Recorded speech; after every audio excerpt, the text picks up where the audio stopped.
You move in with him, then I move on without you.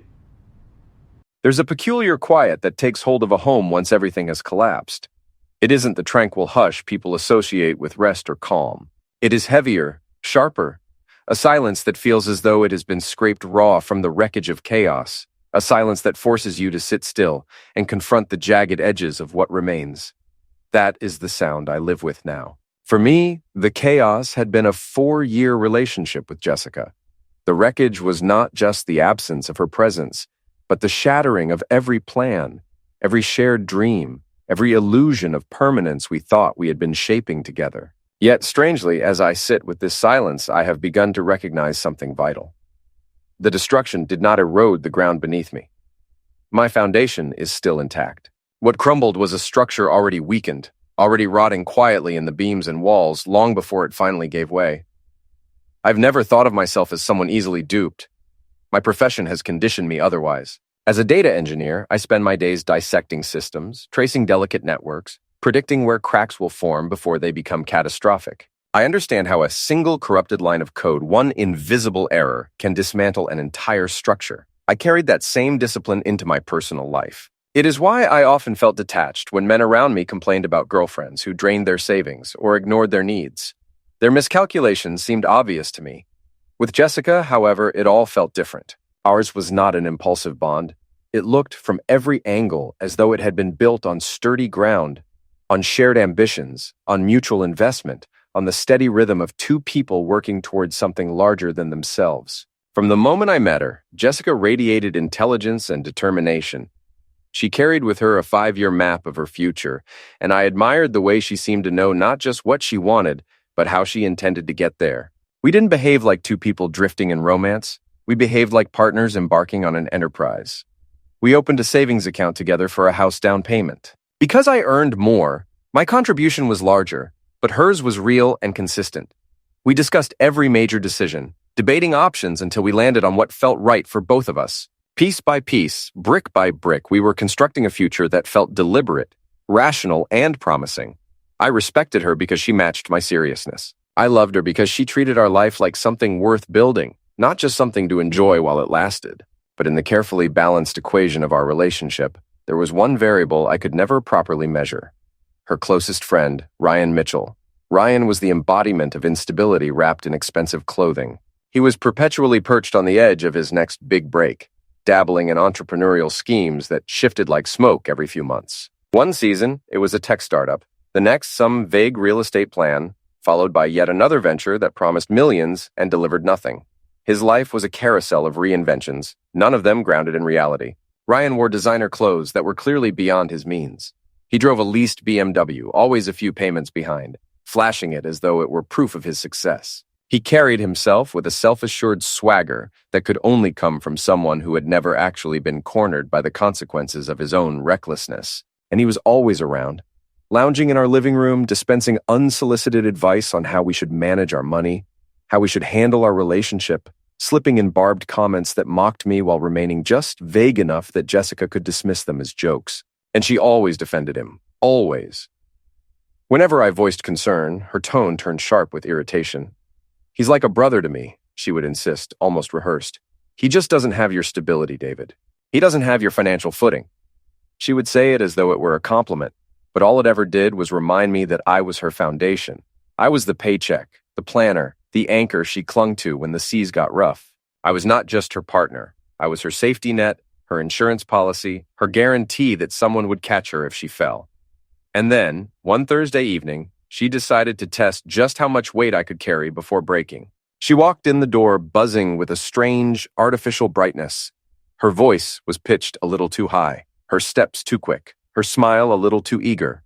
There was a restless energy about her, as though she were holding on to a secret she could no longer contain. She asked me to sit on the sofa, the one we had agonized over together in a furniture showroom, 3 Saturdays spent testing cushions and comparing fabrics. I sat, still unsuspecting, and she stood before me, ready to detonate. "I've got incredible news," she announced, her words landing with the force of a verdict rather than the opening of a conversation. "Ryan's roommate is moving out next month. I'm taking his place." For a moment, I simply stared at her, waiting for the grin, the laugh, the sheepish, Just kidding. None came. She rushed ahead, the words tumbling out in a breathless flood as though speed would soften their weight. Think about it, David. This is purely financial. His rent is so much lower than what I'm paying here. I'd be saving $1,000 every month minimum. We'd reach our house goal twice as fast. It's perfect. It really is the perfect solution. That's what she called it, the perfect solution. I let the silence thicken between us, stretching it until it became its own presence in the room. She had walked in, craving a fight, itching for sparks and shouting so she could twist my reaction into proof that I was possessive, controlling, jealous. But I wasn't about to grant her that weapon. I refused to hand her the ammunition she wanted so badly. Instead, I did what I always do best. I analyzed. I sifted through 1,000 possibilities in the span of seconds, running simulations in my head the way I would debug a fragile system on the brink of failure. Every potential outcome played across my mind, and from that noise, one clear path emerged. My answer wasn't anger, nor pleading, nor confusion. It was control. I smiled, calm, steady, genuine, a smile that conveyed serenity instead of rage.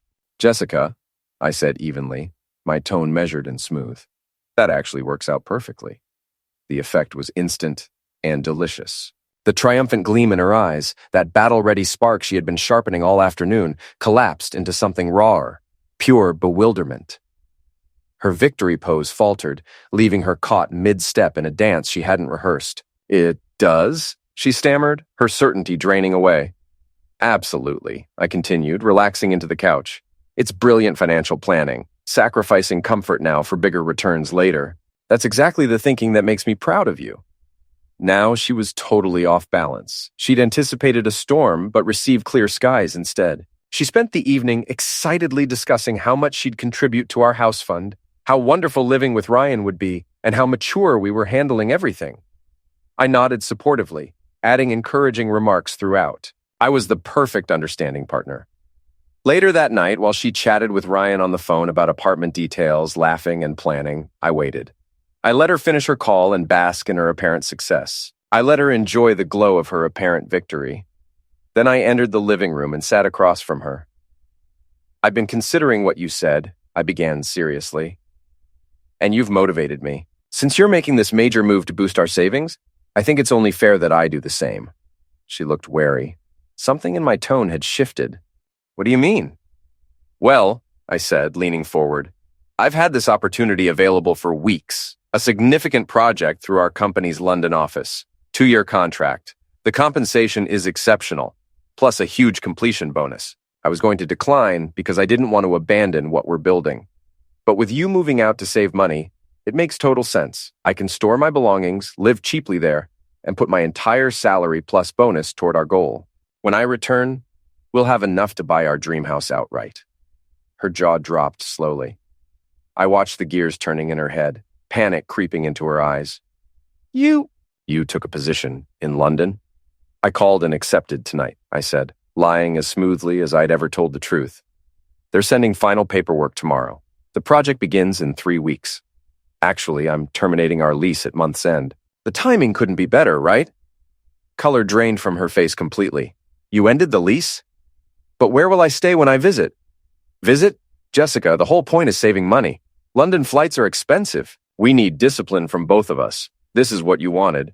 Smart financial decisions." Then I delivered the finishing blow. "Since we'll be managing finances separately for 2 years, we need to divide our shared assets now. It's the only logical approach. I've already prepared a spreadsheet of our joint account, furniture, everything we've accumulated. We need to determine who gets what." She stared speechlessly. The brilliant scheme she'd hatched with Ryan, where she'd live with him while keeping me and my income as backup, had just evaporated. She thought she was making a simple move. She had no idea she'd triggered a complete system failure. The look in her eyes wasn't confusion anymore. It was pure terror. She started packing that night, but not with her previous cheerful excitement. She packed through tears. 2 weeks have passed since I dismantled our future. The aftermath has been exactly as predicted, only more satisfying than I could have imagined. Thanks for all the support and messages from everyone. It's reassuring to know logical thinking still has value in this chaotic world we live in. The next day was a masterclass in backpedaling. Jessica woke with swollen red eyes and immediately tried canceling her plan completely. I wasn't thinking clearly, she said, forcing laughter that sounded hollow. Moving in with Ryan is ridiculous. I don't want that. And you shouldn't go to London. We're stronger together. We work better as a team. I shook my head with deep, sincere regret. I can't, Jessica. I've already signed the contract. If I withdraw now, I'll be blacklisted at my company. My career would be finished. You know I can't risk that. You know how important my work is to me. I'd sign nothing, of course. The contract was a PDF I'd spent 2 hours creating myself, complete with official letterhead copied from our company's website. But she didn't know that. She had no way of knowing that. Besides, I continued, using her own arguments against her, you were right. This is smart financial planning. We must think long-term. A few years apart is a small price for lifetime security. Every argument she attempted, I countered with her original reasoning. She wanted to save money. This was optimal. She wanted our house faster. This guaranteed it. She'd set the trap. I was merely holding the door open for her. Dividing our assets was brutal for her to experience. Our shared savings turned out to be roughly 90% my contributions. When I transferred her portion, the exact amount she'd deposited over the years, to her personal account, she was shocked by how small the number was. But what about all the interest? She asked, voice trembling with disbelief. That's allocated proportionally to initial investments, I said calmly, as if it were the most obvious thing in the world.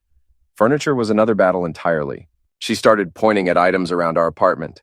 The sofa, dining table, television, coffee table. We can sell these and split the proceeds, she said desperately. I produced another spreadsheet with receipts attached.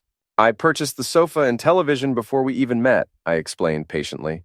The dining table I bought myself as a housewarming gift when we moved in together. They're not shared assets. They were never shared assets.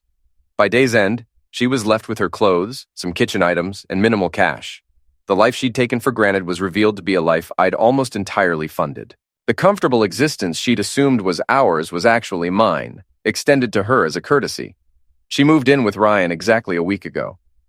Initially, my phone stayed completely silent. I think she was trying to project success, pretending she'd made the right choice. She posted several social media photos of her and Ryan drinking wine in their new place, with captions like "fresh starts" and "excited for this new chapter," and other generic optimistic phrases.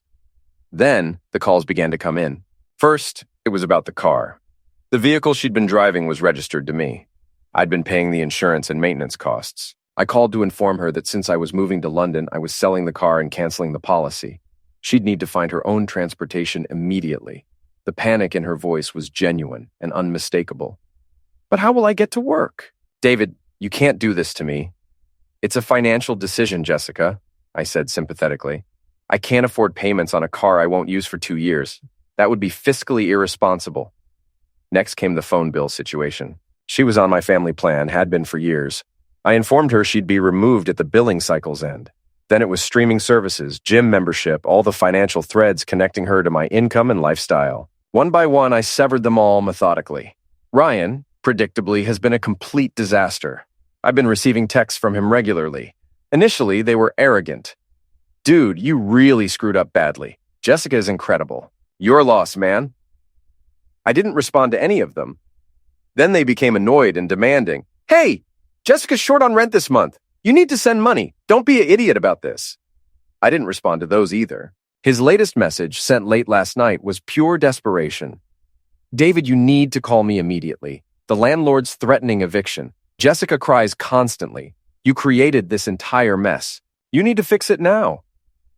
They genuinely believe this is my responsibility. They believe I'm obligated to resolve the situation they created through their own poor planning. Their arrogance matches their stupidity perfectly. They thought they could outsmart a data engineer. They failed to understand that I don't just see systems, I know how to destroy them completely. I haven't moved to London, obviously. I've relocated to a new apartment across town instead. It's smaller but completely mine. Every piece of furniture, every decoration, every monthly bill. Our old lease officially ends this week.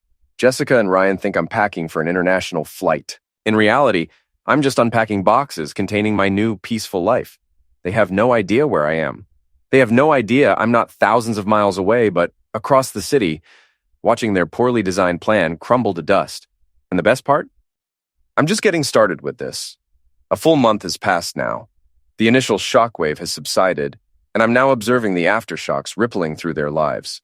The story has taken turns even I didn't fully anticipate when I started this process.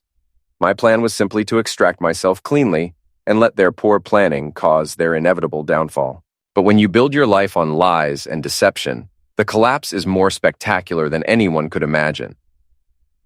After a week of increasingly frantic texts from Ryan, I received a call from an unknown number.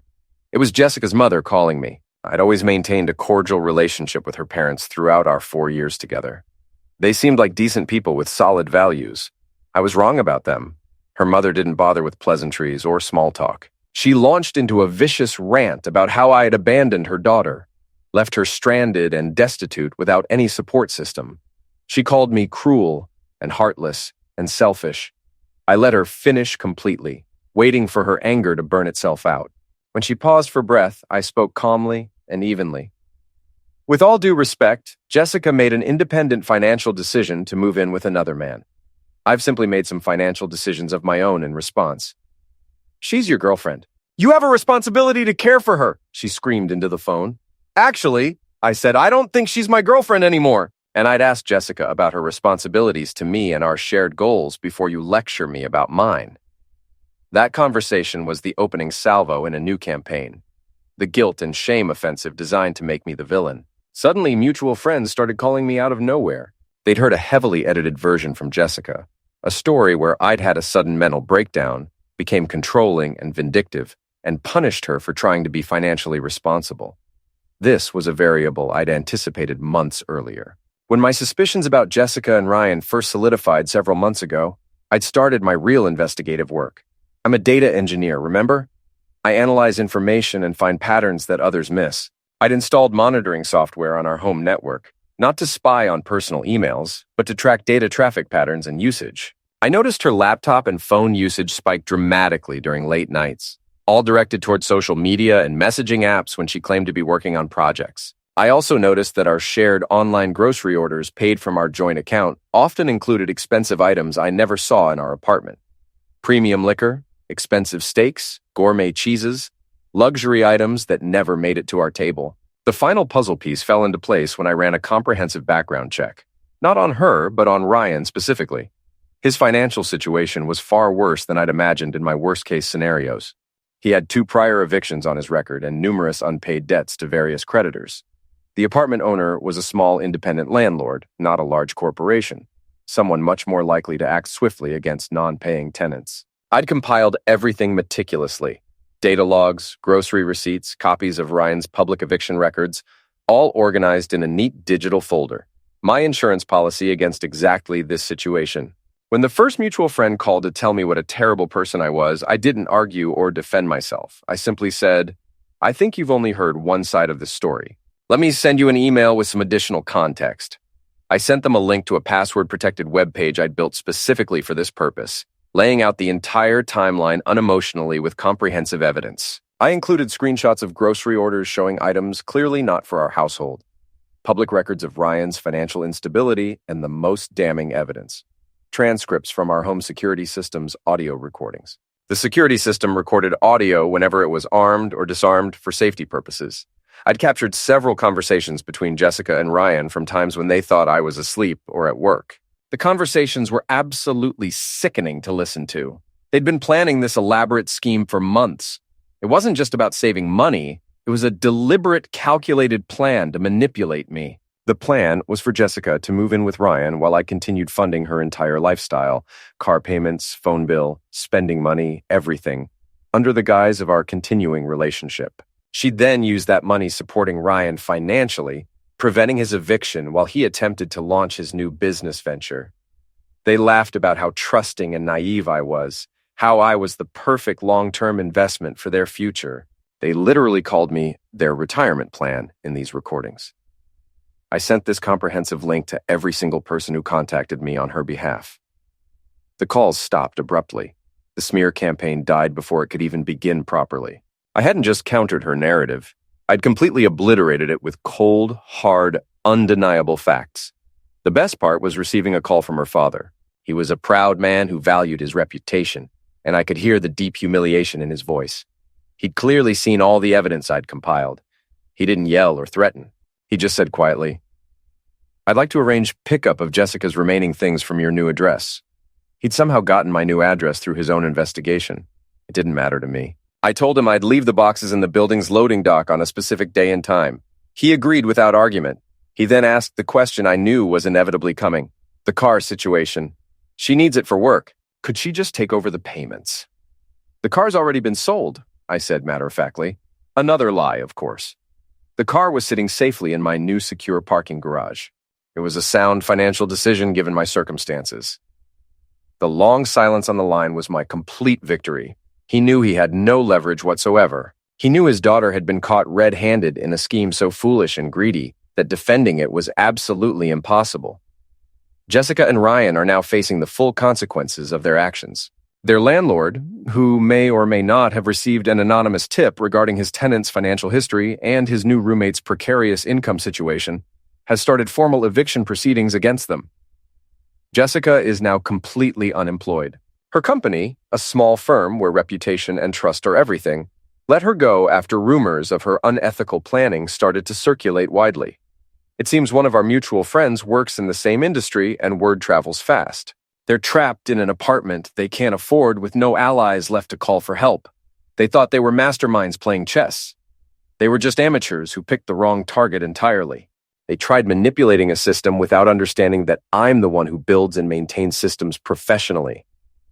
And I always build in multiple failsafes. 6 months have passed since my old life ended and my new one began. The dust has completely settled now. Their silence is absolute and permanent. The story is finally over. And I can definitively say I won not just the battle, but the entire war. And I did it without ever raising my voice or losing my temper once. The eviction I mentioned in my previous update went through exactly as predicted. Jessica and Ryan were forced from their apartment with nowhere else to go. The image of them trying to move their belongings without a car, a detail I heard from a former mutual friend, is a source of quiet satisfaction for me. Their brilliant plan, hatched over months of whispered phone calls and secret meetings, ended with them standing curbside surrounded by boxes they couldn't afford to move to anywhere. Ryan, exactly as I predicted, folded completely under the financial pressure. He blamed Jessica for everything, for bringing her drama into his life and for getting him kicked out of his apartment. Their great friendship, the one that was supposedly like family, dissolved instantly the moment money ran out and reality hit. He moved back to his hometown to live with his parents, a 30-year-old man utterly defeated by his own arrogance and stupidity. Jessica's fall was much harder and more complete than his. After losing both her job and apartment, she had no choice but to move back in with her parents like a teenager.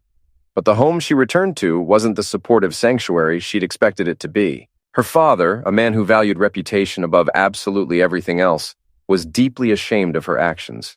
He'd seen all the evidence I'd compiled. He knew the complete truth. He and her mother were providing basic shelter, but the warmth and support were completely gone. She was a disgrace to their family name, and they treated her accordingly. I learned through the grapevine that she struggled finding any new work in her field. The industry she was in is surprisingly small, and word travels extremely fast in professional circles. The story of her manipulative plan, backed by undeniable audio proof, has made her completely toxic to potential employers. She's paying a severe long-term price for an incredibly short-sighted scheme. The final and most satisfying piece of this entire saga happened about 2 months ago. I received a formal letter from a lawyer she'd somehow managed to hire. A demand letter representing a desperate attempt to claim some sort of financial settlement from our 4-year relationship. It was full of complex legal jargon about emotional distress and implied partnerships and shared assets. My lawyer, a sharp, no-nonsense woman who'd been waiting for exactly this, had prepared thoroughly. We didn't just respond with our own letter. We responded with a comprehensive counterclaim. We filed a civil lawsuit against both Jessica and Ryan for conspiracy to commit fraud. Our case was absolutely meticulous and airtight. We had audio recordings of them planning to use my income supporting him financially. We had detailed financial records showing money from our joint account being spent on luxury items for him. We had Ryan's text messages demanding I send Jessica money. We even had a sworn affidavit from their former landlord about the nature of their tenancy and his conversations with them about rent payments. The lawsuit wasn't about winning money from them. It was about making a permanent statement. It was a final, undeniable declaration that I would never be anyone's sufferer. Her lawyer dropped her as a client within a week of receiving our comprehensive filing. Facing a lawsuit they couldn't possibly win, and with no money left to hire another attorney, Jessica was forced to sign a settlement agreement. In it, she formally renounced any and all claims against me, now and forever in the future. She also had to sign a strict non-disclosure agreement, legally preventing her from ever speaking or writing about me or our relationship again publicly. My smear campaign insurance was now ironclad and legally binding permanently. I walk away from this entire situation with absolutely everything intact. My finances are completely secure. My career is thriving better than ever. My new apartment feels like a real home for the first time. I've learned a valuable, if painful, lesson about trust and the critical importance of verifying data, even in your personal life relationships. The London job was, of course, complete fabrication from start to finish. A strategic maneuver designed specifically to force her hand and reveal her true intentions. I never intended to leave this city. Why would I? I had front row seats to the most satisfying system collapse I've ever witnessed in my professional or personal life. They thought they were incredibly clever and sophisticated. They saw me as stable, predictable, and easily exploitable for their benefit. They failed to understand that the most stable systems are often the most complex underneath, and the quietest parts are always the ones that control everything else. They wanted to play a game of chess, but they were playing against a grandmaster who'd already analyzed every possible move they could make 10 steps ahead. They didn't just lose this game. They were systematically dismantled piece by piece. And my life is significantly quieter, cleaner, and infinitely better for their absence. The storm is completely over now. The silence that remains is genuine peace at last.